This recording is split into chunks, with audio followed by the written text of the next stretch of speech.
In our society, we tend to deny the existence of conspiracies. We assume that they're too difficult to keep secret or too difficult to get away with. We stigmatize people by calling them conspiracy theorists. The media portrays them as gullible or dumb. But a conspiracy is just when two or more people secretly collude to accomplish something. That something is typically subversive or unlawful in nature. It might involve fraud or some other way to take advantage of people. When we put it this way, do we really think this kind of collusion doesn't happen all the time?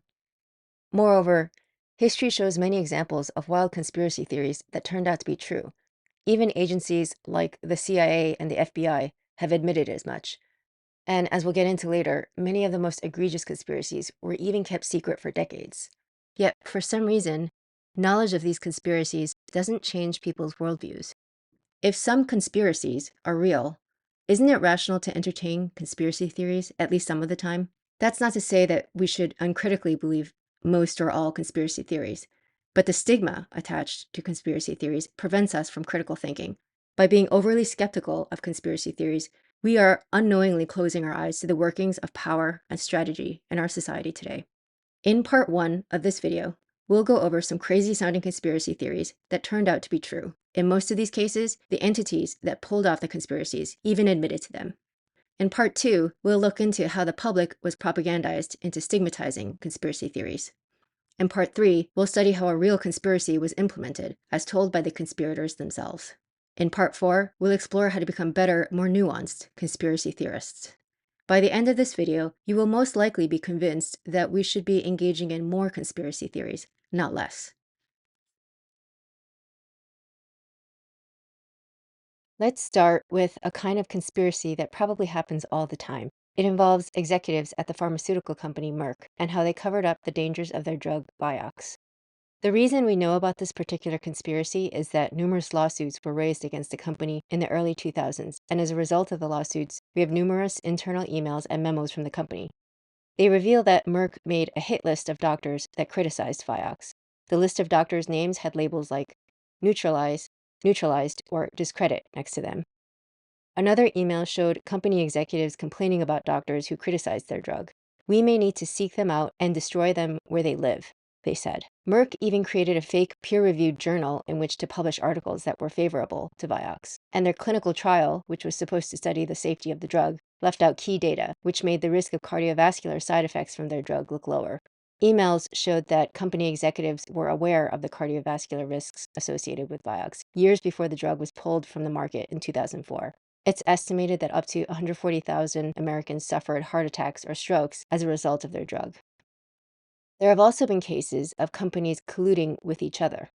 This is what happened when on December 14th, 1953, the CEOs of the 6 largest tobacco manufacturers met at the Plaza Hotel in Manhattan to discuss how to react to a very inconvenient study that had gotten a lot of attention, which showed a link between smoking and lung disease. During the meeting, they agreed not to acknowledge the dangers of smoking and set up a coordinated defense for their industry. They decided on tactics to refute the accumulating evidence and support industry-friendly science. Later on, the tobacco companies created a front organization that operated on their behalf. Members of government agencies have also colluded with the very companies they were supposed to regulate. We occasionally discover these collusions as a result of lawsuits against the companies. This is how we know that Jess Rowland, an official at the EPA, or the Environmental Protection Agency, was colluding with Monsanto. This official actively worked to help keep the dangers of glyphosate hidden. According to Monsanto's own internal memos, Rowland said he would kill an investigation into the safety of glyphosate. Specifically, he said, "If I can kill this, I should get a medal."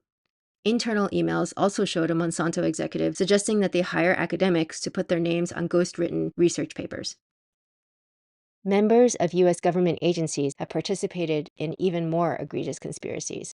A famous example was MKUltra, which was a CIA program that experimented on humans, often without their knowledge or consent. The aim of the project was to learn how to control the human mind and figure out ways to weaken individuals or force confessions using brainwashing or psychological torture. The CIA doesn't deny any of this. In fact, you can find more information on it by going to the CIA's website.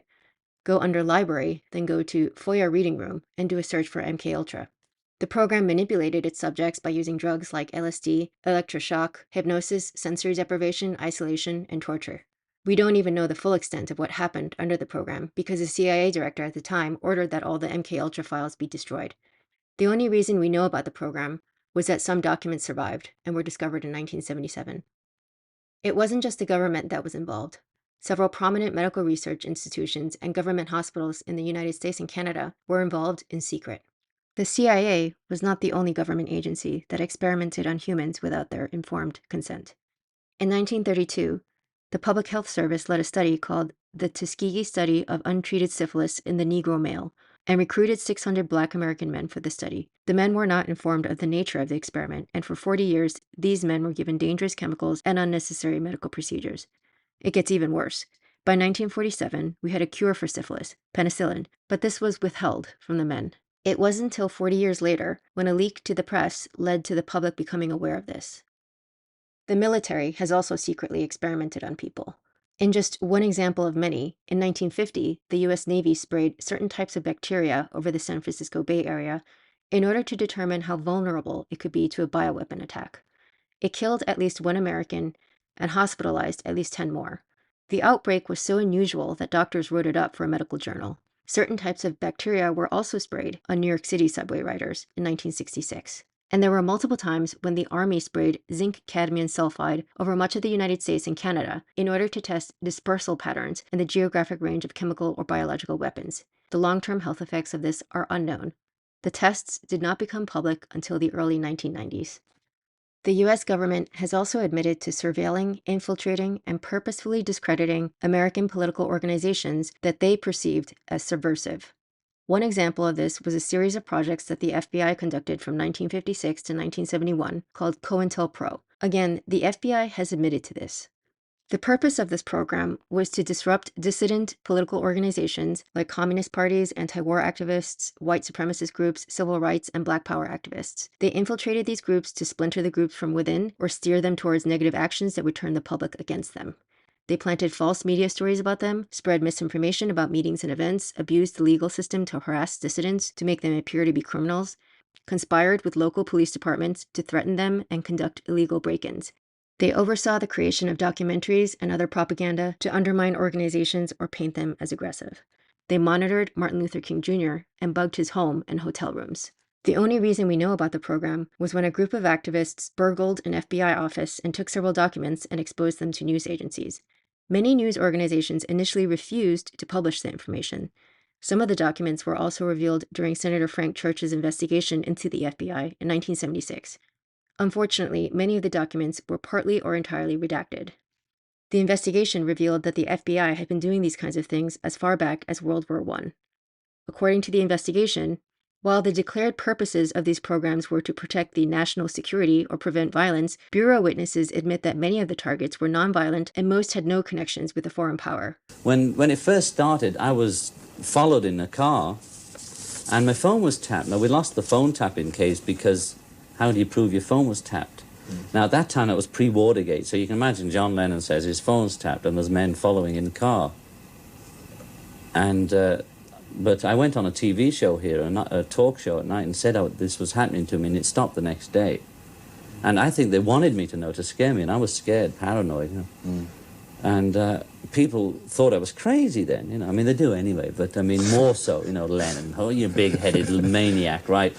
The CIA also targeted American citizens. In the 60s and 70s, they spied on and infiltrated anti-war movements and even feminist and religious groups. Agents sometimes went to universities across the United States where they infiltrated and learned the culture and lingo of these groups. All this activity went directly against the CIA's own charter. The charter explicitly forbids it from conducting domestic operations. The CIA and FBI weren't the only ones who illegally spied on Americans. In 2013, whistleblower Edward Snowden revealed that the NSA was illegally spying on American citizens. It wasn't just that the NSA listened in on the conversations of Americans without their knowledge. They even did things like intercept people's packages to implant tracking or surveillance devices. So if you ordered a computer or other hardware from a company, you could have someone from the NSA intercepting and tampering with it. Here was a photo showing agents removing packaging tape from someone's Cisco package. The CIA have also admitted to feeding lies to the media in order to propagandize the public. The CIA is not an intelligence agency, it's a covert action agency. Covert action being overthrowing or supporting foreign governments. Another part of covert action is disinformation. And the American people, in my estimation, are the primary target audience of the agency's disinformation operation. And I view Vietnam, the entire Vietnam War, was brought to us, sold to us, by agency disinformation operations. When I say us, I mean the American people. We were interested in targeting those reporters who could get their material in the New York Times, the Los Angeles Times, and so forth. We would go after these gentlemen. I would be directed to cultivate them, to spend time with them, to socialize with them, and slowly but surely to try to gain their confidence by dolloping out valid information which was true. And then I would drop into a conversation the data that we wanted to get across, which might not be true. If I planted a piece of information with a reporter, I would ordinarily then try to create an environment in which he could not check the information. I would go to the British ambassador and brief him on the disinformation I had just given the reporter. So when the reporter wanted to cross-check what I'd told him with, say, the British ambassador, New Zealand ambassador, or what have you, he would get false confirmation, the same message coming back at him, and he'd say, aha, I've got proof that Frank Snepp told me the truth, when in fact, what he'd gotten was simply an echo of what I'd given him in the first place. The basic theme was to make it look like a Russian and Cuban aggression in Angola. And so any kind of story that you could write and get into the media anywhere that pushed that line, you did. 1/3 of my staff in this task force was covert action, was propagandists, whose professional career jobs was making up stories and finding ways to get them into the press. By the 1950s, there were thousands of CIA employees and dozens of large global media outlets working as part of this propaganda machine. The investigations of Senator Church's commission exposed this in 1975.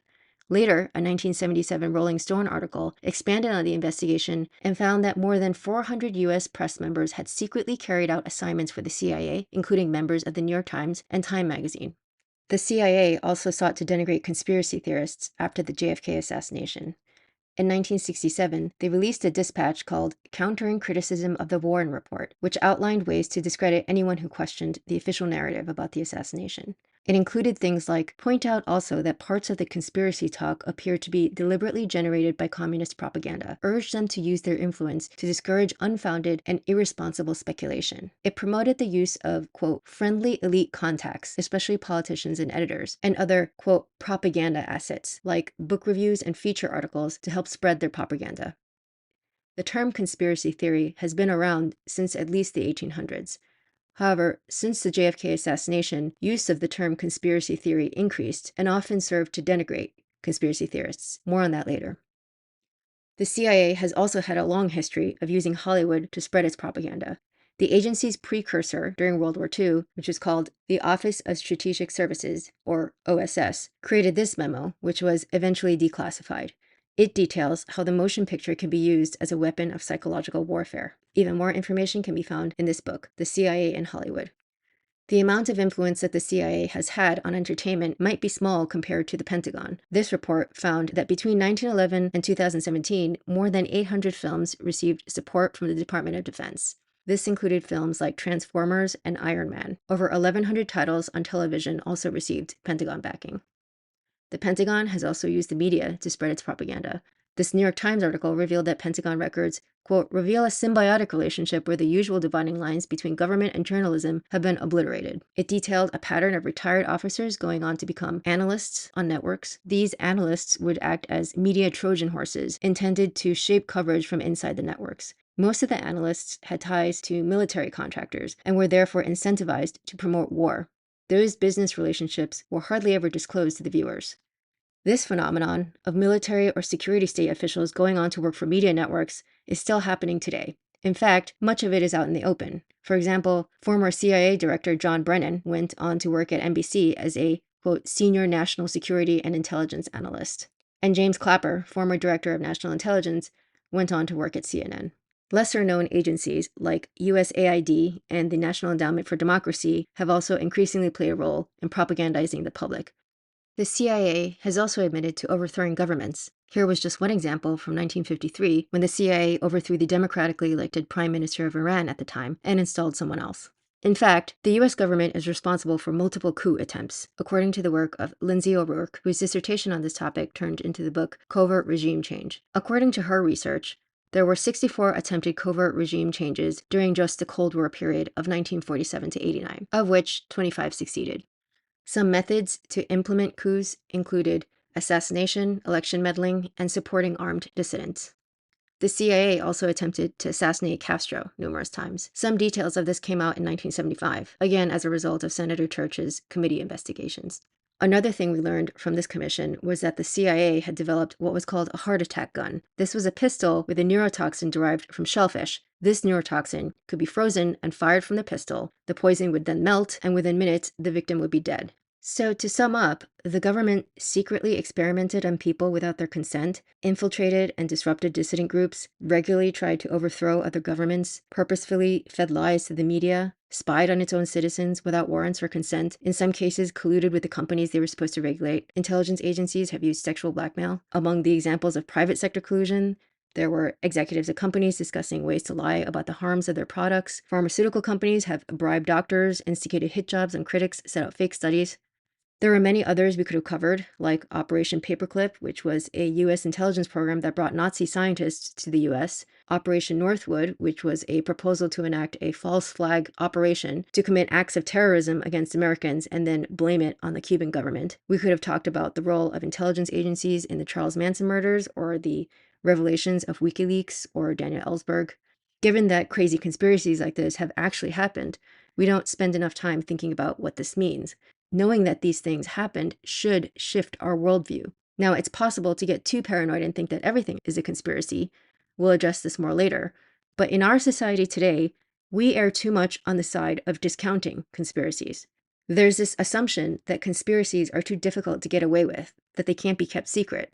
But we already know now that this can't be true. Many of the most egregious conspiracies were kept hidden for decades. MK Ultra first started in 1953, but didn't become public till 2 decades later. The Tuskegee experiments went on for 3 decades. How are these things kept secret for so long? Well, we already know that military or intelligence agencies infiltrate the media. This means that they can shape narratives and prevent stories from coming out. But sometimes there are more mundane factors at play.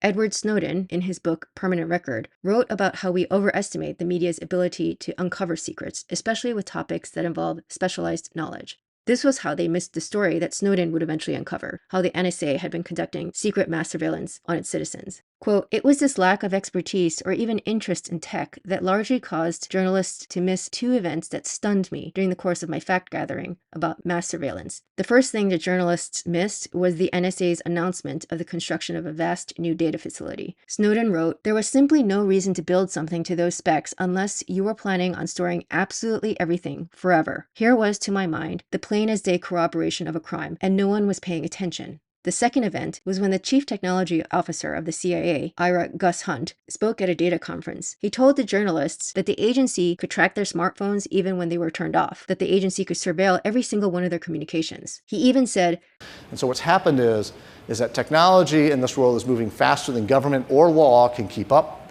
It's moving faster, I argue, that you can keep up. You should be asking the question of what are your rights and who owns your data. We fundamentally try to collect everything and hang on to it forever. It is really very nearly within our grasp to be able to compute on all human-generated information. Snowden reported that he was floored by these admissions, but this confession was only covered by one media outlet, the Huffington Post. For every conspiracy that we know about, there are probably many more that are hidden. In their book, Top Secret America, by Dana Priest and William Arkin, they write, "The top secret world the government created in response to the terrorist attacks of September 11th has become so large, so unwieldy, and so secretive that no one knows how much money it costs, how many people it employs, how many programs exist within it, or exactly how many agencies do the same work. There are programs that no one outside a small circle of people executing the operations know about. Ones that even the Secretary of State don't know about, or the members of the House and Senate Intelligence Committees who are supposed to oversee every major operation by agencies." Consider what J. Rockefeller said in 2007, who was chairman of the Senate Intelligence Committee at the time. "Don't you understand the way intelligence works? Do you think that because I'm chairman of the Intelligence Committee that I just say I want it, give it to me? They control it, all of it, all the time. I only get, and my committee only gets, what they want to give them. This all amounts to an alternative geography of the United States, a top secret America hidden from public view and lacking in thorough oversight. We chirp endlessly about the Congress, the White House, the Supreme Court, the Democrats and Republicans, but this is the real US government, functioning in total darkness, so secret, vast, and powerful that it evades the control or knowledge of any one person or even any organization. This is what's often referred to as the deep state. It includes permanent bureaucrats in the government who survived through the tenure of many different presidents, and though they may be part of the executive branch, they sometimes subvert the will of presidents. Presidents in the past have attested to this. Truman wrote in an op-ed that he was disturbed by how the CIA would slant the reports given to presidents for biased reasons, and even became a policy-making arm of the government. JFK was also famously antagonistic with the CIA, and Eisenhower warned of the dangers of the military-industrial complex in his farewell address. In the councils of government, we must guard against the acquisition of unwarranted influence, whether sought or unsought, by the military-industrial complex. The potential for the disastrous rise of misplaced power exists. Some things can even exist for decades as open secrets, in that large groups of people or whole industries can know of something, but keep it from the consciousness of the general public. This applies to Jeffrey Epstein's network, where, for years, lots of people in the know openly called his private jet the Lolita Express. Similarly, there are open secrets among the people involved at the top levels of military. From Top Secret America. It hits you like a ton of bricks when you think about it, fumed a senior officer who has been in the military for nearly 30 years and was in Afghanistan when he has this revelation. The Department of Defense is no longer a war-fighting organization. It's a business enterprise. Afghanistan is a great example of it. There's so much money being made off this place. The money to be made in Afghanistan and elsewhere isn't lost to the people at the top. Thanks to their security clearances and their access to highly guarded information, those running the most sensitive government departments and agencies possess insider information any Wall Streeter would long for and any corporate CEO would pay through the nose for. So we know that egregious conspiracies have happened in the past, and we know that they can be hidden for decades, and that the conspiracies we do know of are probably only the tip of the iceberg, and yet people still don't like to admit that conspiracies happen. Why are we so hesitant to admit that conspiracies happen?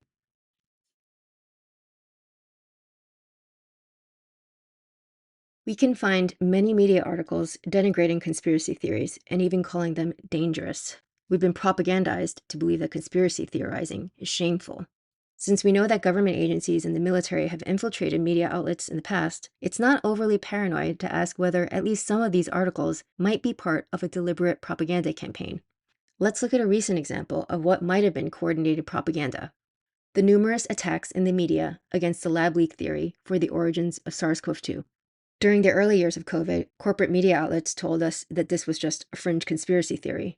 But it's no longer considered a fringe theory. More recently, it was announced that even the CIA favors the lab leak theory to explain COVID's origins. It should never have been denigrated as a fringe conspiracy theory in the first place, given that lab leaks have happened many times in the recent past. For example, in this report from 2004 from the journal Science, it says that investigators were convinced that there were 2 separate biosafety lapses within the Institute of Virology at China's Center for Disease Control and Prevention in Beijing, with 4 separate infections within the last year at 3 different institutions. Another recent example is how the corporate media denigrated anyone who raised concerns about Biden's mental decline during his presidency. The idea was called a right-wing conspiracy. But after his debate with Trump in 2024, almost everyone could see that he had been in mental decline, which was why he was replaced by Kamala Harris on the presidential ticket. What are the consequences of this kind of propaganda? For one, it stops critical thinking in its tracks. It's censorship at the thought level, when we don't even let our minds speculate on mere ideas. It kills the capacity for creative thought, which needs to feel safe to ask questions, even if they seem stupid. Our worldviews are impoverished as a result. Even worse, it enlists the populace into becoming its unwitting lackeys. The propagandist depends on the population imprisoning itself. The general population doesn't realize what they're participating in. Here's how the philosopher and scientist Charles Sanders Peirce described it. Let their passions be enlisted so that they may regard private and unusual opinions with hatred and horror. Then let all men who reject the established belief be terrified into silence. Every time you have a hard time believing this, remember that even nature is hard to believe sometimes. There's a type of fungus called the zombie ant fungus that has evolved ways to manipulate its hosts. The fungus can infect an ant, spread throughout its body, and steer it into conditions that are good for dispersing its spores. The ant is compelled to climb up a nearby twig or stem, after which a large fruiting body erupts from the poor ant to release the fungus's spores. When we live in a world where a fungus, which is literally brainless, can end up being able to manipulate ants, maybe it's not so far-fetched to think that humans can figure out ways to get you to spread their ideas. Propaganda also taps into people's insecurities. The stigmatization of conspiracy theorists makes us want to avoid getting lumped in with the uneducated people, the ignorant masses. This is especially the case with people who care about credentials and degrees. In fact, this attitude is especially pervasive among academics. Part of the problem is that most modern schooling doesn't foster critical thinking. In 1946, Albert Einstein wrote that it is, in fact, nothing short of a miracle that the modern methods of instruction have not yet entirely strangled the holy curiosity of inquiry. He was especially critical of how education centered around preparing for exams. He wrote that this had such a deterring effect that after I had passed the final examination, I found the consideration of any scientific problems distasteful to me for an entire year. In his book, Understanding Power, Noam Chomsky wrote, "Given the external power structure of the society in which they function, the institutional role of the schools, for the most part, is just to train people for obedience and conformity and to make them controllable and indoctrinated." In Weapons of Mass Instruction, former public school teacher John Taylor Gatto writes that our educational system is designed to produce mediocre intellects, to hamstring the inner life, to deny students appreciable leadership skills, and to ensure docile and incomplete citizens, all in order to render the populace manageable. The classroom would never be used to produce knowledge, but only to consume it. It would not encourage the confined to produce ideas, only to consume the ideas of others. The ultimate goal implanted in student minds, which replaced the earlier goal of independent livelihoods, was getting a good job. He writes that this new forced schooling octopus taught anyone unable to escape its tentacles that inert knowledge, memorizing the dots, is the gold standard of intellectual achievement, not connecting those dots. This factory schooling creates passive human beings. They don't feel very effective or like they have much control over their lives. They are easily directed by others. Factory schooling also neuters the imagination and cripples the ability to see novel possibilities, like how others could commit fraud or abuse. This may not solely be the fault of propaganda and factory schooling. It may actually be a problem of modernity. In his fascinating book, The Master and His Emissary, Ian McGilchrist argues that at different times in history, societies have shifted in what and how they've paid attention, and that this has to do with how we use our brains, in particular, how dominant one hemisphere of the brain is over the other. The left hemisphere of the brain excels at narrow, focused attention, while the right hemisphere excels at broad, open attention, how things fit into a larger picture, or making connections. The left sees the parts, the right the whole. The left tends to quickly categorize an experience as something it's seen before and deny any discrepancies that do not fit its already generated schema of things. But the right hemisphere stops and says, no, maybe this is different, and plays devil's advocate. It's more open to possibilities, more flexible in thought, and more comfortable with uncertainty. McGilchrist argues that in modern times, the dominant tendency has been for an over-reliance on the left hemisphere. The scientific and technological revolutions ushered in an era of hyperspecialization and over-focus on individual data points, as well as skepticism of intuition. Modern reliance on the left hemisphere has made us demand clear justifications, standardization, and predictability, rather than entertain possibilities that could be true but lack immediate substantiation. Our culture and institutions, the bureaucracies and academia, amplify these left hemisphere tendencies. Regardless of the cause, our passivity and failure of imagination also make it difficult to identify with people who are what we call high agency. These are people who feel that they can affect change, who try to shape events rather than simply be shaped by them. They're strategic and see opportunities where others don't. They recognize untapped niches in both life and business. These are some of the same traits that make great investors or entrepreneurs. Most of us also can't imagine the kind of resources that are available to people with billions of dollars at their disposal. By the way, in the next section, we will dig into the mind of just such a person and a conspiracy he was involved in. There are many such people on the planet. In fact, we've never had so many billionaires on the planet. We've never lived in a time of so many elites. We've also never had such large bureaucratic governments that create all kinds of loopholes that only a few will understand. That makes the current environment ripe for all kinds of schemes that aren't easily visible or understood by the public. With enough powerful people around, it's hard to imagine that any unoccupied niche that's highly lucrative would stay untapped for long. In his autobiography, Edward Snowden wrote, "If something can be done, it will be done, and possibly already has been done." The context under which he said this was when he learned about all the ways the Chinese spied on its citizens. This was even before he learned about mass surveillance in America.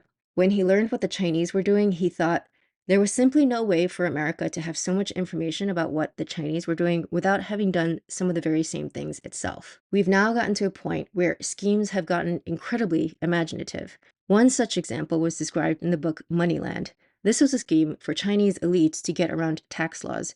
They would extract eggs from their wives, fertilize them, then have them implanted in women in Japan. According to Japanese law, the child's birth certificate would list a surrogate as the mother, thus making the child eligible for Japanese citizenship. The Chinese couple could therefore transfer one's wealth to the biological child, but make it appear that it was going to an unrelated Japanese child. Aside from tax benefits, this made it easier for the Chinese couple to flee China, since they had someone in the family with Japanese citizenship.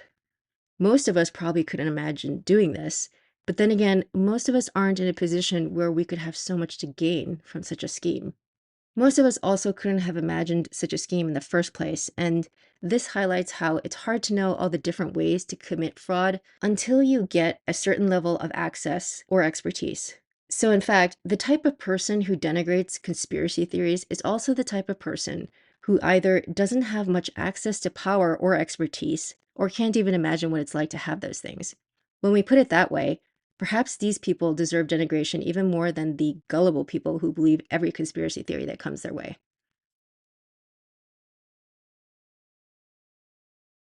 We'll now look at an actual conspiracy that went on for nearly a decade. This is a story that you may have heard of in the news, but the real story, as told by the people involved, is much more fascinating than what was revealed in the media. It's also imperative that we study and understand cases like this if we want to understand how the world really works. This is the story of how Peter Thiel, the billionaire investor and entrepreneur, took down the media and gossip website Gawker.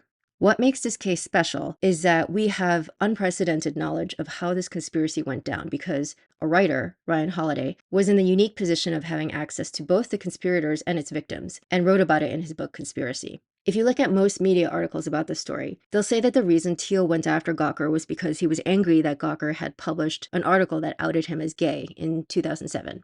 But this isn't quite right. Thiel was pissed off about that article, but it was only the inciting incident. For Thiel, Gawker wasn't just an unscrupulous site that embarrassed or ruined people's careers or lied about people.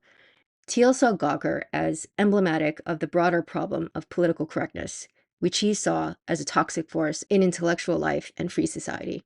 It was a scapegoating machine in which you got the writer and readers to gang up on one person after another. And the people they targeted were targeted in some ways at random and in some ways for being different in one way or another.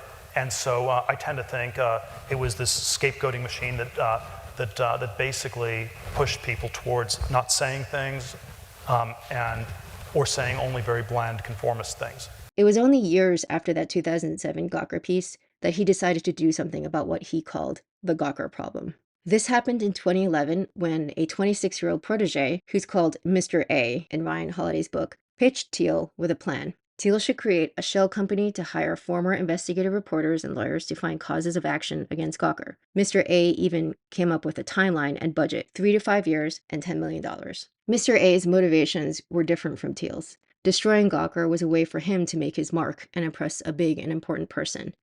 This served Thiel well. It was paramount that Thiel not be associated with the plot in any way, and a young kid would attract less attention.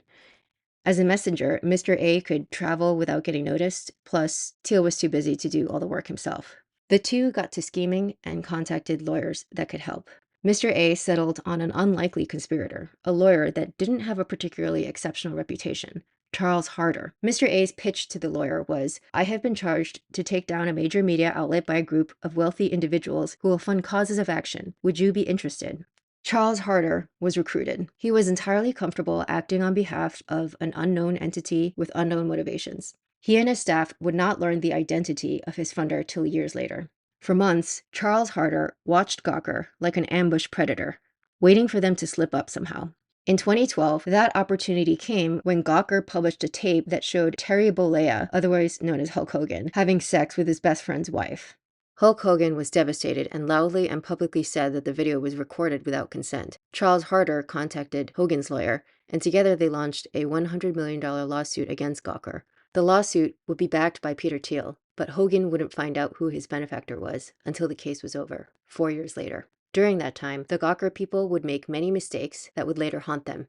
They assumed the Hulk Hogan case was just another straightforward case with a celebrity. They knew Hogan was just a single-digit millionaire, so they dragged the case out thinking that there was no way Hogan could afford to keep the case going. They assumed he would eventually have to settle. When Hogan didn't settle and didn't behave in the way they expected, they didn't adjust their assumptions. Nick Denton, the founder and owner of Gawker, would express to a reporter how puzzled he was that Hogan would bother to pursue this seemingly minor case with such intensity. He said, "Hogan has pursued every single possible avenue, and I don't really understand the logic of it. I don't understand what they want. It must be very expensive for them, and I don't see that they have a particular prospect of some kind of mega payday. Sometimes it's hard to deal with seemingly irrational antagonists."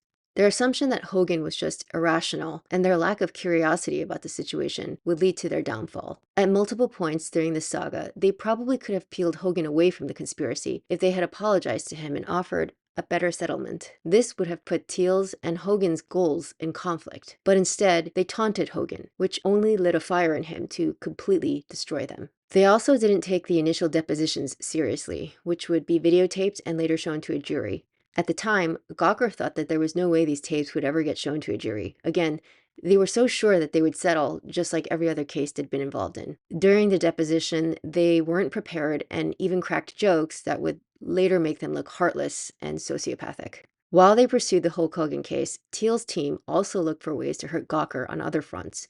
They quietly got involved in other cases against Gawker. They hired investigative reporters to interview ex-employees and pump them for information. When they learned that Gawker used unpaid interns, Charles Harder got an employment attorney to sue Gawker on behalf of the interns. This spawned a case that would drag on for 3 years. In Ryan Holiday's book, he also suggests that Thiel might have gotten involved in Gamergate, which was a leaderless online movement that, among other things, launched a massive campaign to pressure Gawker's advertisers to pull out. This cost Gawker hundreds of thousands to millions in lost ad revenue. A good entrepreneur could deal with a couple of these things, Mr. A would say of Gawker's position, but 5 or 6 is too much. During this time, what Gawker was not doing was preparing for trial because they were distracted. Again, because they assumed the case would never go to trial. There are 2 pro wrestling terms that I learned in this whole process. One of them is kayfabe, and that means something looks real but is fake. As in all of pro wrestling, everything's kayfabe.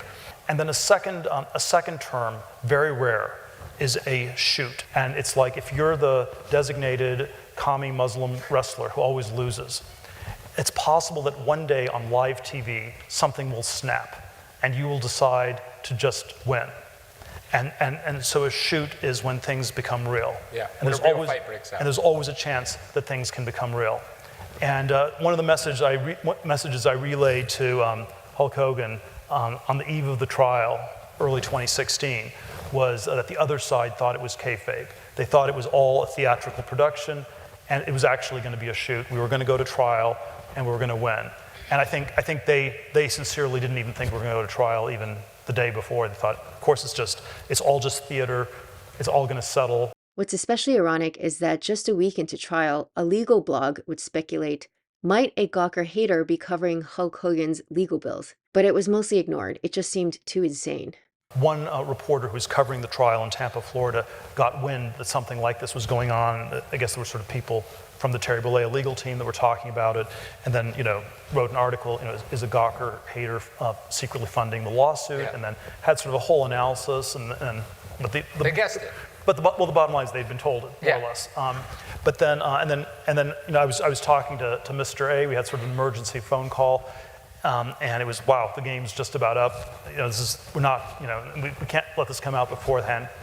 And then, it got covered on Reddit. Every news article goes on Reddit. There's some sort of Reddit thread, and the Reddit thread, if you went through it, every single person just attacked the writer, where it was like, this is ridiculous. This is a pathetic conspiracy theory. This is, it's like asking who's behind it is like asking which hater killed Mr. Burns and The Simpsons. And so it was actually pretty inconceivable. I mean, I certainly made the mistake on the other side where, and one of them, I bragged about it to way too many people. This was such a cool thing to do, and I felt I had to talk to people about it. And it was sort of selective in 2014, 2015. And then but probably by the eve of the trial, I'd probably told 20 people, and it's amazing that it hadn't come out already in retrospect. And it was just people either didn't believe me, or they, and so there was this sort of thing where the idea was audacious in a way that gave us a surprisingly large amount of cover. What's even more ironic is that it had occurred to Nick Denton, the founder and owner of Gawker, that there could have been more going on with this case. But according to someone who was close to Nick at the time, quote, Nick refused to believe it because he did not want to get wrapped up in any kind of conspiracy theories. Well, talking to people who are close to Nick, one of the reasons that they gave for why he didn't suspect what was going on, or if he did suspect it, he didn't verbalize it, was that he didn't want to be seen as believing in conspiracy theories. Finally, in 2016, Hogan won the case, and Gawker had to pay $141 million in damages. This was an existential threat for Gawker. They had nowhere near that amount of money available. Moreover, they couldn't appeal. Thiel's team had thought of that. In Florida, which is where the trial was, one had to have a bond equal to the amount of the verdict, capped at $50 million. Gawker did not have $50 million lying around, which Peter Thiel's team already knew. So, in June of 2016, Gawker filed for bankruptcy. Thiel would later say, "What kind of investigative journalism outlet can't even aggressively investigate the conspiracy directed against it?" We learned several interesting things from this account. 1. There are high agency people out there with the means and patience to do significant, elaborate things. It strikes me as unlikely that sort of the Thiels of this world are going to amass billions of dollars and sort of incredible platforms and power, and then also be the kind of people that sort of have very ambitious views for how the world should be, and then not utilize that power, right? Like, so I think this Gawker conspiracy, whether you agree with the outcome or not, I think you need to understand it and study it, because I think we're going to see this happen over and over again in the way that, the robber barons and the Gilded Age didn't become really powerful and then just sort of sit around in their mansions. They were always involved in these schemes and scams and, attempts to remake the world in their image. That's what that's the whole point of power, is to use it. Whether we agree with it or not. And I think we need to come to terms with that. And I think Silicon Valley has amassed an incredible amount of power and wealth, perhaps unprecedented in all of history. The idea, again, that they're just going to, limit themselves to like tweeting about it seems very naive. 2. Not everything in a conspiracy has to be planned from the beginning. A big part of the battle was being patient enough to wait for opportunities to come. Conspiracies often sound crazy and meticulously planned in retrospect because of how elaborate they are, but this doesn't take into account how much of it was just taking opportunities as they came. 3. People can be involved in a conspiracy on a need-to-know basis. In this conspiracy, even Hulk Hogan didn't know who was backing him until the trial was over.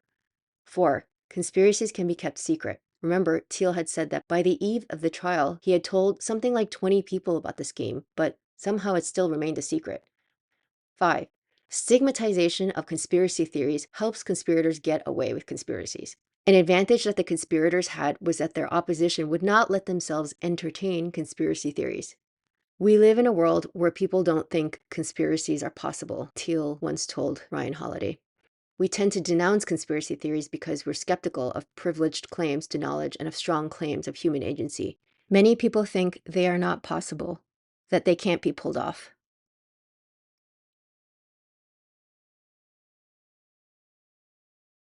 In his book, Conspiracy Theory in America, Lance T. Haven Smith made the argument that it was part of our civic tradition to be paranoid. From the nation's beginning, Americans were suspicious of political leaders, and our founders understood that power was a corrupting influence that made conspiracies against people almost inevitable. They were not naive about human nature. So the fact that our society now denigrates conspiracy theorists is an alarming development in American history. It signals a shift away from the nation's early distrust in power. Even though we think of our society today as being very tolerant, Oddly, this so-called tolerance tends to only get applied to groups of people who are perceived as being disadvantaged. When it comes to tolerance of individual perspectives or heterodox ideas, however, it's unclear whether we're any less dogmatic as highly religious societies of the past. The people who are deeply invested in academia may be the most dogmatic of all. There's conspiracy denial in academia. There are entire subdisciplines that treat people who engage in conspiracy theorizing as sick subjects to be studied by psychologists, but no disciplines that study true conspiracies or how to spot a good conspiracy theory versus a bad one. What we should be asking ourselves is, how do we become better conspiracy theorists? A few things come to mind. For one, we should start by admitting that conspiracies are real. In particular, we should pay attention to things that are genuinely puzzling and don't fit the prevailing narrative. As just one example, why is it that governments throughout the Western world have adopted some of the same unpopular platforms? For example, most of them have imposed loose immigration policies, which is not something that the people asked for, and in fact has unleashed widespread backlash from the populace. Is this just a coincidence, or is there something more going on behind the scenes? If this seems far-fetched, read Carroll Quigley's book, Tragedy and Hope. Quigley was not some fringe person. He was a historian who also happened to be one of Bill Clinton's favorite professors when he was a student at Georgetown. Clinton also listed one of Quigley's books as one of the books that had a profound impact on his thinking.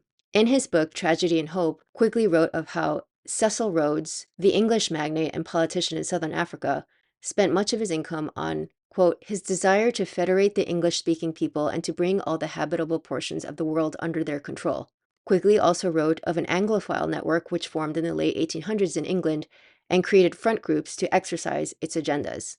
Quote, I know of the operations of this network because I have studied it for 20 years and was permitted for 2 years in the early 1960s to examine its papers and secret records. I have no aversion to it or to most of its aims and have, for much of my life, been close to it and to many of its instruments. I have objected, both in the past and recently, to a few of its policies, but in general, my chief difference of opinion is that it wishes to remain unknown, and I believe its role in history is significant enough to be known. He wrote, naturally, the influence of bankers over governments during the age of financial capitalism was not something about which anyone talked freely, but it has been admitted frequently enough by those on the inside, especially in England. He wrote of groups who, from its control of funds, academic recommendations, and research and publication opportunities, could favor persons who accepted the established consensus and could injure, financially or in professional development, persons who did not accept it.